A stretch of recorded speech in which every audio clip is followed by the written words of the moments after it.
Good Shabbos. All right, we're going to continue on the study that we have been doing, at least during my teaching time, we've been doing from the book of Matthew and sometimes from the book of Luke. We're going through the Sermon on the Mount. We're almost finished. I've only got a couple of lessons left. But if you want to follow along, go ahead and turn to Matthew chapter 5, beginning in verse 38. 5:38. I'm going to go ahead and read. And you have heard that it was said, an eye for an eye and a tooth for a tooth. But I say to you, do not resist the one who is evil, but if anyone slaps you on the right cheek, turn to him the other also. And if anyone would sue you, take your tunic, let him have your cloak as well. And if anyone forces you to go 1 mile, go with him 2 miles. Give to the one who begs from you, and do not refuse the one who would borrow from you. I really want to spend the majority of time here focusing on those words. You have heard it said, an eye for an eye and a tooth for a tooth, but I say unto you. Obviously, Yeshua is quoting from the Torah here. This mic keeps cutting out, doesn't it? Yeshua is clearly quoting from the Torah in Exodus 21, right? It says, if there is harm, then you shall pay life for life, eye for eye, tooth for tooth, hand for hand, foot for foot, burn for burn, wound for wound, stripe for stripe. Now these words in most translation can kind of throw us off. When you hear those words, I'm going to take this off. This keeps cutting out. And it's driving me nuts. I've got a big mouth, so... How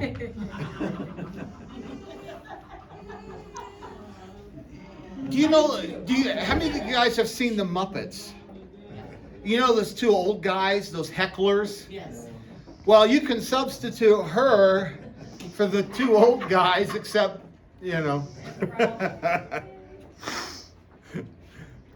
So, Yeshua's words, and based on this translation, an eye for an eye and a tooth for a tooth, but I say unto you.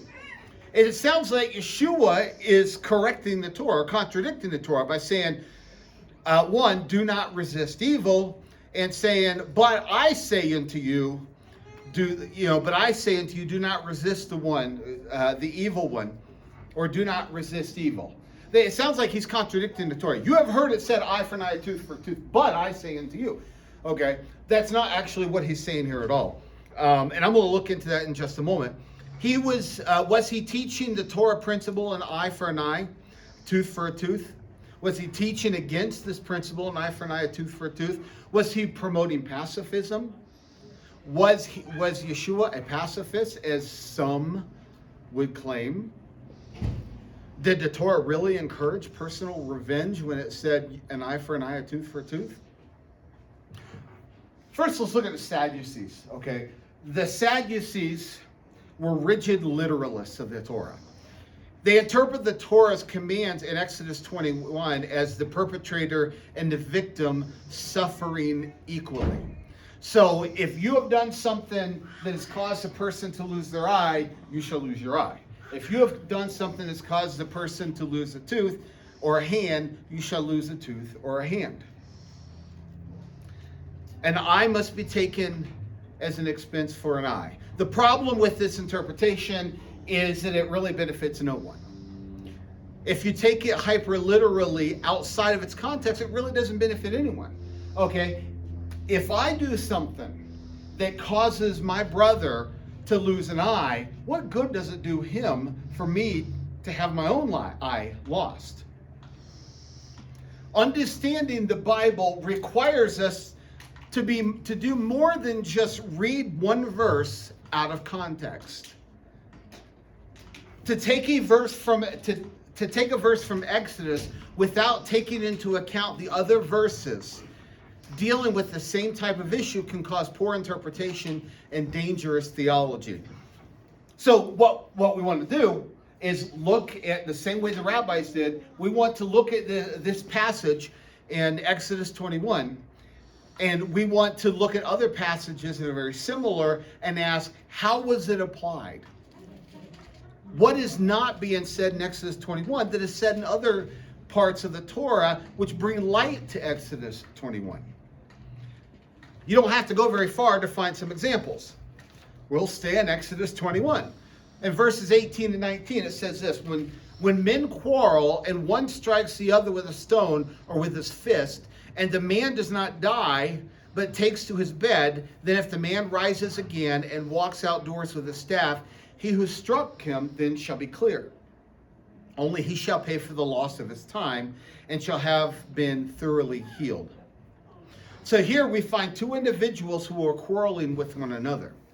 Okay, this is not an accident. This is not an axe head flying off and hitting somebody. This is intentional damage. These are two people who are quarreling with each other, fighting, and one injures the other. If the individual survives, the assailant shall be free of legal liability for his death because he didn't die, other than, the Torah says very clearly, he shall compensate for the loss of time and arrange for his recovery. The punishment here is purely financial. So if in a fight he breaks the other guy's arm, he doesn't have his arm broken, he pays a financial cost. He must pay so that this person can recover and get back to work. And as long as he recovers complete health, that he shall pay for his time off and go back to work, right? The phrase ayin tachat ayin, an eye for an eye, never means to suffer. Let me rephrase that. Never means one must give or suffer something the other party has. It never means that if I do something that causes an eye, I must suffer the same thing. It never means that in the Torah. Okay, the Hebrew tachat essentially means substitute. It means substitute. Let's look at another example. 1 Kings chapter 1, verse 30. As I swore to you by the Lord, the God of Israel, saying, Solomon your son shall reign tachat after me, and he shall sit on my throne in my place. Even so I will do to this day. So here in 1 Kings, David is about to die. David is handing over his authority to Solomon. Solomon then becomes a tachat, a substitute for David. He is the new king. He becomes a substitute. The new king Solomon is a substitute for the previous king David, as he is no longer able to rule. Another example of tachat is Judah. We all know this story well, right? Judah is appearing before Joseph, and he's pleading to Joseph on behalf of Benjamin, right? And the Hebrew word there, tachat, means essentially Judah is saying, allow me to be a substitute for Benjamin in slavery, as Benjamin cannot. Benjamin can't stay in Egypt. I promised my father that he would come back. So allow me to be a substitute for Benjamin. Here, again, tachat means a substitute. So how did the rabbis interpret this passage, an eye for an eye? The rabbis interpret eye for eye as a biblical expression of fair and equitable restitution. It's the same principle of what we should have in our own justice system in America. Notice I said we should, because oftentimes justice is perverted. When we remove God, we move his truth as the absolute truth, then anything goes. That's why, we can, and I'm not justifying what was done, but that's why we can have men arrested from January 6th of last year still being held without any charge, and at the same time, we have people making violent threats and protesting outside a Supreme Court justice's house, and nothing happens. The Torah teaches fair and equitable restitution and justice. And that's what our country was founded on. It's what we've lost sight of, but that's what we were founded on. It's biblical principle. In the Mishnah, tractate Bava Kama, it says this. It says, if someone wounds his fellow, he becomes liable to compensate the injured party for 5 different aspects. For the injury of damages, pain, healing, loss of time for work, and insult. So when the rabbis here determined that when interpreting equitable restitution, that you shall take into account the damage that was done, the pain, the healing time, loss of time from work, and even insult. Okay? This Sanhedrin law was to ascribe penalty to be considered of equal monetary value to the offense committed. So here, essentially what the rabbis are saying, and what the Sanhedrin is responsible for, is equitable punishment or restitution. An eye for an eye means financial. That means what I have done to you, I am responsible for paying back.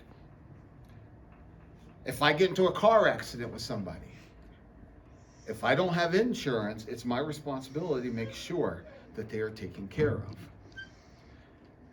If I am mowing my lawn and a rock skips out and breaks a neighbor's window, it's my responsibility. Even though it was an accident, it's still my responsibility to repair their window. This is the basics of justice. In summary, the Torah was not commanding revenge. When it says an eye for an eye, a tooth for a tooth, our first thought oftentimes goes to what Torah is regulating revenge. It's saying, you know what? Go out and get your pound of flesh. An eye for an eye, a tooth for a tooth. That's the way it's oftentimes interpreted, right? But that's not how it's been interpreted throughout the ages. And that is that, excuse me, the Torah is not commanding revenge, but it's intentionally controlling it and limiting it to the courts of law. In other words, you are not to go out and be a vigilante, but it shall be within the courts of law. And the courts of law, the court system shall judge favorably and fairly. You shall not give weight to the poor or to the wealthy. You shall judge fairly based on what is true and just. The master here, when Yeshua is quoting these words from the Torah, when he says, "You have heard it said, an eye for an eye and a tooth for a tooth." Let's go back here in just a moment, or let's go back here for a moment. Not but, it doesn't, the Greek here, remember Yeshua originally spoke Hebrew here, okay? But even in the Greek here, can translate not as but can also equally translate as and. So that fits within the context and makes much more sense. Let me read that. If you have heard that it was said, an eye for an eye and a tooth for a tooth. And I say to you, do not resist the one who is evil.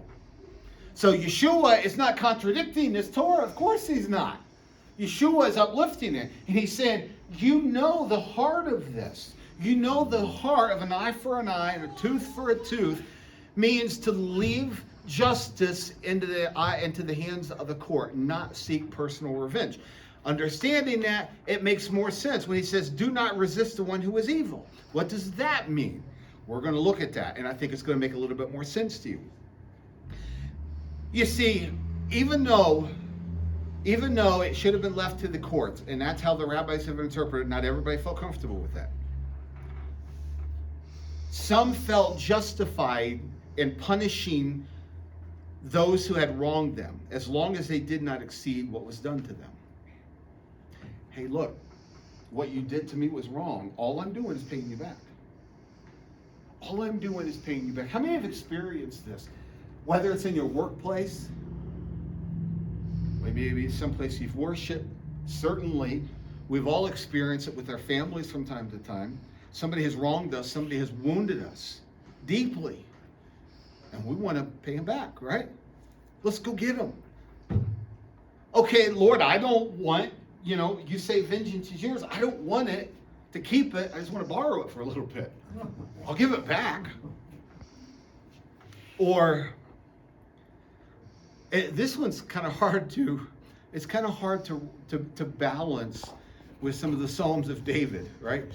Where we in our hearts, we want to cry out and say, Lord, go get them. Go get them. You know what they did. And we find a little bit of joy when it does happen, when they suffer the consequence. Yes, Lord, I knew you were good. I knew you were good. I knew you were going to go get them. But we must remember that when David spoke his heart, he expressed his heart in the hurt that he felt, and the wounds that he felt, and he wanted God to come to his defense, and he relied upon God to come to his defense. David also often expressed it for the intended purpose of bringing that person back. Bring them back. Show them your ways and cause them to repent and to turn to you. And that's who we should be. I know the human side. I know the desire to want to, to get a little bit of pound of flesh. Me too. When somebody has done us wrong, when somebody has hurt us. I still feel that sometimes. For people who have wounded me, a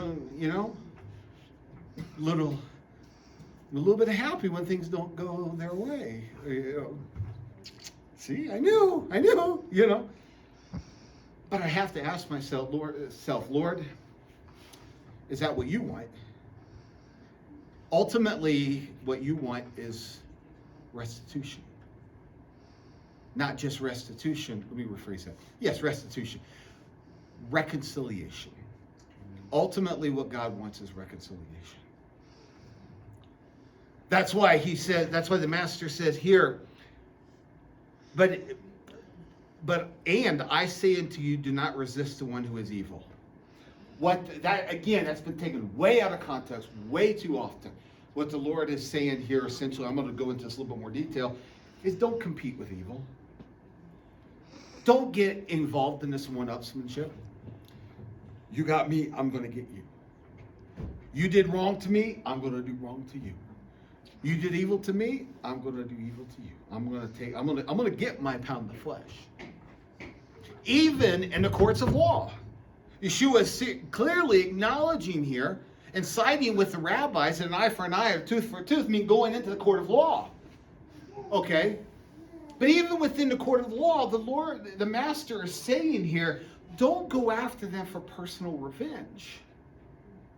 Don't seek after personal revenge. Ultimately, our goal should be reconciliation and forgiveness, not personal revenge. The courts should not be an area, or should not be a tool for revenge.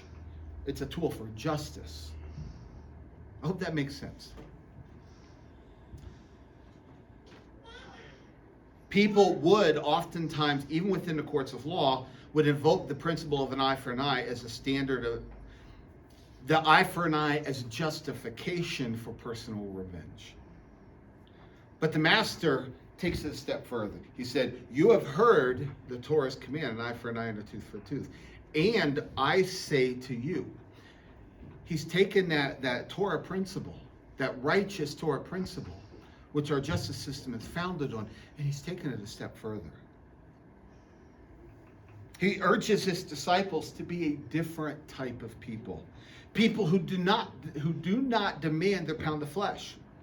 People who do not litigate or demand their rights.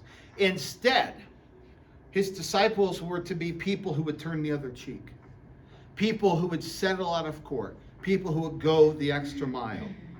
His disciples are not to seek revenge, even within the court of law.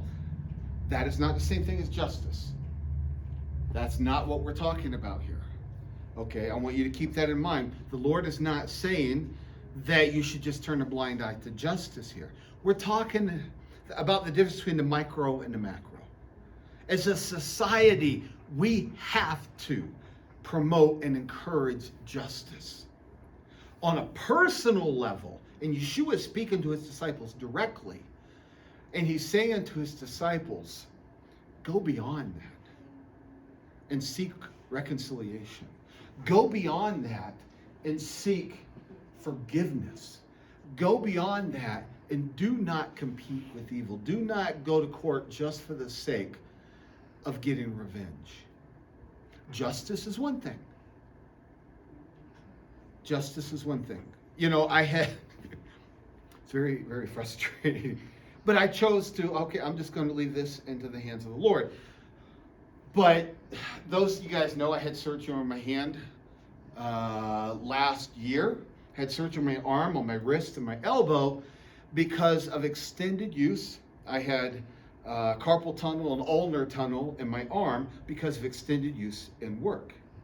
Okay, so I had to have a surgery on my hand and my elbow, and I had been working trying to get an answer for months. I had to pay out of pocket, but I've been trying to get an answer for months through workman's comp to be able to say this is clearly a workman's comp issue, right? It's a result of sitting behind a computer, you know, and even the even Focus on a Family recognized it and said, yeah, that makes perfect sense. Yes, absolutely. I went months and months and months and months and months, and I couldn't get an answer from the insurance company. Finally, the insurance company, instead of taking my own doctor's information, we want to send you to our own doctor. Mm-hmm. I went into their own doctor. The doctor looked at me for less than 10 minutes and said, okay, we're good, and then sent me on my way. And then I get a letter in the mail saying, no, we're not going to cover it because you're diabetic. So it could be a result of diabetes, so we're not going to cover it. So and I've got to get my other arm done too. So it was an issue of, okay, now what do I do? You know, do I go back to court? You know, do I try to go in that area? The cost of attorneys would be more than the compensation. So I was like, all right, fine, I'll just let it go. But I'm gonna have to get my arm done, and I'm gonna have to pay out of pocket for that. You know, when I say out of pocket, I mean outside of regular insurance, not workman comp. But that was an issue that I became angry. I was like, I cannot believe this. You know, they're doing everything they can to find a way out of this. And this insurance was a Christian-run insurance company. But instead of seeking that, you know, I just felt like, you know what, Lord, I'm going to leave this into your hands. I'm going to let it go because I don't want to get into this. You know, I would hope that fellow Christians, that my brothers and sisters would seek justice, you know, rather than seeking an excuse not to perform justice. But this is the type of thing that we should seek. I don't care what you are in. I don't care what your workplace is like. You know, where you are working at, what part, you know, what part of the work field that you are in. We should seek justice in our workplace, and kindness. And always keep in mind restitution and reconciliation. That's why people, you know, I've taught on this before and I'll teach on it again. I believe that there are three types of forgiveness. It's not, when we talk about forgiveness, we throw those words out. You got, you know, forgiveness. What is forgiveness? Well, you got to forgive, got to forgive, got to forgive. What about if you're dealing with a situation where somebody has sexually abused you? How do you forgive that? Or better yet, how do you reconcile? Do you force a person or guilt a person into building a relationship again with somebody who has sexually assaulted them? I believe there are three types of forgiveness. The first is what I call complete reconciliation, and that should be our heart's desire, right? Reconciliation, which we are able to go to a person, or they're able to come to us, and that person who has hurt us asks for forgiveness, and we have forgiven them. Not only did they ask to forgive us, but it's not enough to just simply say, forgive me. Okay, good, I'll forgive you, we're good. All right? If there is a possibility of restitution, that must be done. That's part of the forgiveness process. That if I've done something to you, if I have done something to you that has cost you in some way, financially, I have to pay that back. It's not enough for me to just say, you know what, I'm sorry, you got to forgive me. Part of that forgiveness is making restitution. Think about what Zacchaeus, the tax collector, think about what he did. That's part of the reconciliation process, is making restitution for the wrongs. Sometimes we can't. Sometimes it's impossible to make reconciliation because sometimes the price is too high. We can't pay it. We think about the sin of gossip and slander. There's no way we can repay that. We can't go back and fix it. The only thing we can do is fall in before the mercy of our brothers or sisters and ask for forgiveness, because there is no way to pay them back. That's the highest level of forgiveness, because that's the type of forgiveness that we are given by God. There's nothing that we can do to earn it. There's nothing that we can do to pay that back. Instead, all we can do is fall before a merciful God and ask for forgiveness. The second type of forgiveness is when somebody comes to us and says, you know what I did was wrong, and I apologize. I ask you to forgive me. But, when you hear that but, that's a pretty big but.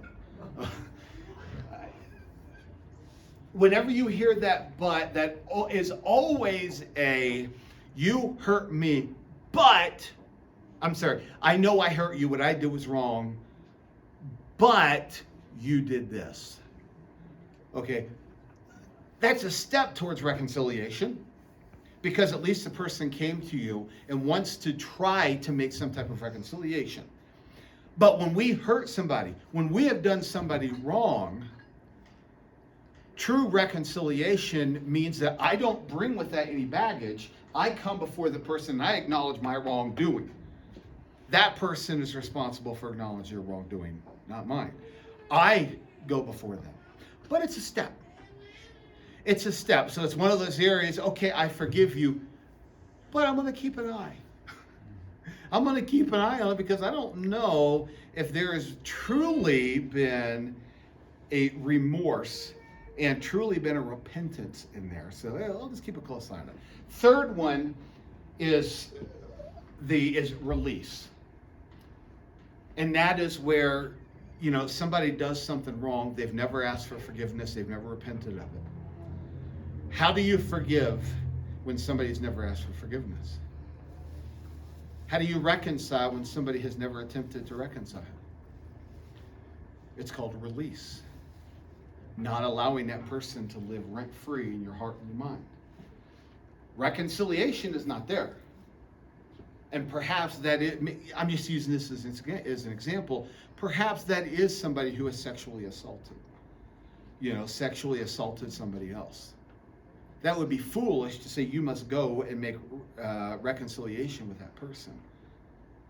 Somebody who has done that kind of harm, that kind of hurt to you, I would never ask somebody to put themselves in that type of vulnerable, dangerous situation. But you can release that. You can release it into the hands of God and say, and Lord, I release this into your hands, because you can reach that person in a way that I can't. And I don't know how to. So I'm going to release it so that you can deal with it and you can start to heal me of the hurts and wounds that are done. I hope that makes sense. I don't think forgiveness, we throw that word around very light or very commonly, but we've never really examined exactly what that looks like, and how that impacts us. In Matthew 6, I'm going to get back on my notes here. Matthew 6, verses 14 and 15. For if you forgive others their trespasses, your heavenly Father will forgive you. But if you do not forgive others their trespasses, neither will your Father forgive yours. We are to be a people of repentance, forgiveness, and reconciliation, if at all possible. We are to remember there is a judge in a higher court that will one day settle all accounts. He will bring all unrepentant acts to justice. Lest we be held into account for our unjust acts, it is better to settle our accounts in this life before it comes before the heavenly judge. So here, what Yeshua is clearly saying in Matthew 6, hey, if somebody has an issue with you, if you've done something wrong, if you've hurt somebody, then, go to them and make right. So that it doesn't come before the heavenly courts. Make it right now. And if somebody comes to you and asks you for forgiveness, forgive them, because your Father in heaven will forgive you. But if you don't forgive them, that's weight for weight, measure for measure. If you don't forgive them, you know what? There's going to be an accountability there. Settle it out of court now before it comes before the heavenly court. The Master's teaching on retaliation does not extend to an institutional level. As I said a few minutes ago, he is not speaking to the macro but the micro. He does not ask courts of law to set aside justice, nor does he ask the government to adopt pacifistic policies and appeasement towards tyrants and oppressors. He is talking about individuals. He's talking about individuals holding on to the bitterness and the hurt that's been done to them and learning to release that. According to Rabbi Lichtenstein, is anybody here familiar with Rabbi Lichtenstein? Look him up. Rabbi Lichtenstein, 19th century, one of the earliest pioneers of the modern Messianic movement. An Orthodox Jew who became a believer, and like I said, is one of the early pioneers of the modern Messianic movement. There's actually two Rabbi Lichtenstein. Both of them are Messianic. Look them either one up. But anyways, this Rabbi Lichtenstein says this. He said, Yeshua's opinion is that only a court of law has a right to take vengeance upon transgressors, since in the context of eye for an eye in the Torah, it is speaking of the court assembly. Pacifists will oftentimes use this phrase, do not resist the one who is evil, as a to justify their nonviolent ideology. You know, that we should be pacifists. That's not what Yeshua is teaching about here. That's not what the Torah was teaching. And if we look at, instead of taking out one passage out of context, we look at the entirety of the Torah, we find that's not the case at all. New Testament scholar David Biven translates a passage back into its original Hebrew. And he concludes that the master's words carry the more direct meaning of, instead of do not resist the one who is evil, Dr. David Biven says it more accurately translated, and I agree, is do not compete with an evil person. Instead of do not resist an evil person, it means do not compete with an evil person. The Delitzsch translation follows the same pattern by translating do not retaliate with a wicked person. And I believe it's absolutely right. Do not retaliate with an evil person. Do not compete eye for eye, tooth for tooth, literally. In other words, do not repay evil with evil. This translation first fits perfectly with the Master's previous comments on forgiveness and seeking revenge. The Apostle Paul also in Romans 12:21 says, do not be overcome by evil, but overcome evil with good. The Proverbs 24:29, do not say, I will do to him as he has done to me. I will pay the man back for what he has done. Let's go back to the Sermon on the Mount. Matthew 5, verse 39, it says, but if somebody slaps you on the right cheek, turn to him the other also. Boy, has this been one of the most misunderstood and abused passages of Scripture. For some reason, I know you guys are probably tired of hearing about it because I am too. But I'm going to go back to the Academy Awards not too long ago when there was a slap heard around the world, right? Yeah, and I'll be the first to admit, I was kind of, I still kind of find it a little bit funny, but it was also intended as humiliation.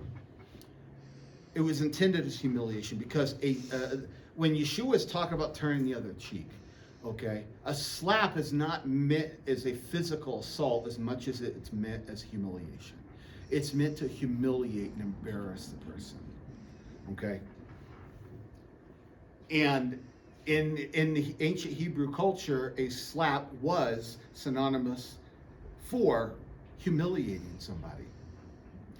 Having that in context, I'm not saying I'm a big fan of Chris Rock, don't get me wrong. But I'll be the first to admit, I'm not sure how I would have responded. Somebody walked up to me and slapped me across the face like that. How would I have responded? And I would say that in that case, Chris Rock turned the other cheek, in that he did not retaliate. He did not retaliate. He did not seek his pound of flesh. He did not seek revenge. Instead, he chose to let it go. And in that case, I would say he was modeling Yeshua's teaching. Doesn't say much for the rest of his life, but he was modeling here Yeshua's teaching about turning the other cheek. Like I said, a blow to the cheek was humiliation and shame. When the master instructed his disciples to turn the other cheek, he was upholding the Torah's principle against humiliating your brother. If somebody slaps you, it's a humiliation. Falls right in line in the same context, in the same teaching about do not compete with evil. If somebody has humiliated you, do not retaliate by trying to humiliate them back. Don't compete evil with evil. I hope that makes sense. I hope that is clear as mud. Do not compete evil with evil, but overcome evil with good. If somebody turns you a cheek and humiliates them, to humiliate you, turn to them the other cheek. In other words, if they're going to keep humiliating you, don't respond, don't retaliate. And you know what?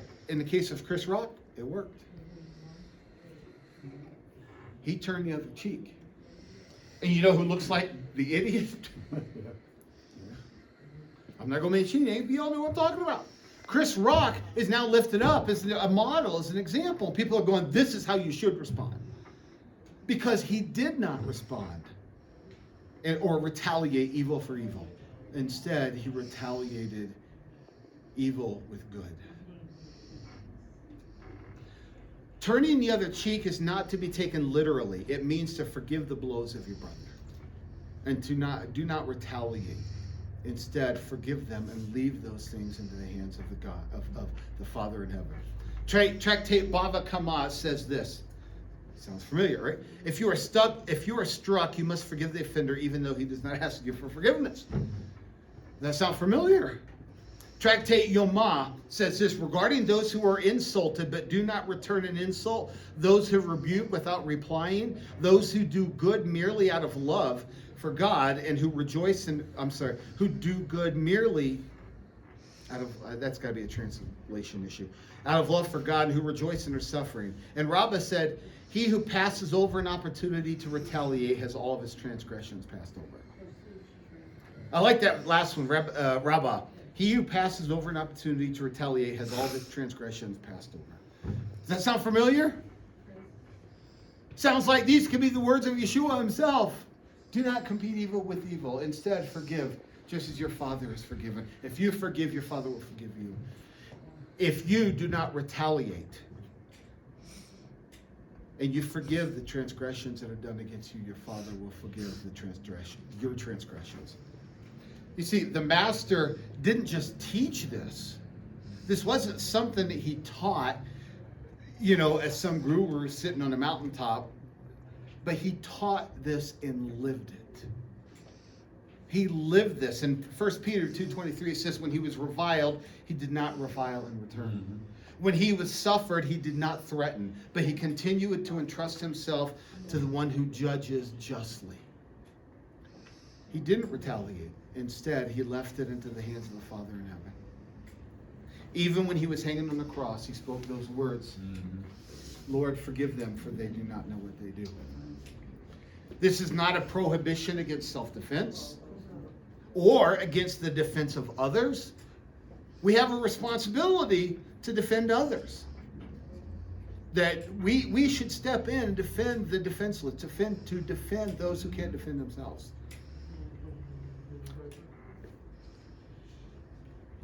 Remember, he did not ask his disciples to receive blow upon blow without objection. He did not ask his disciples to willingly submit to brutality. He protested a smite on the cheek by Caiaphas. He did not retaliate, but he protested. Paul, who was struck on the cheek by Ananias, likewise protested.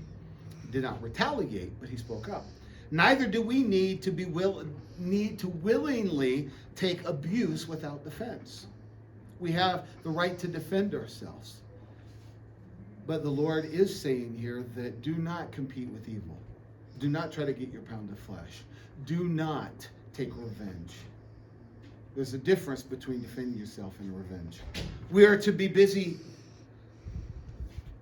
not to be busy looking over our shoulders, keeping accounts.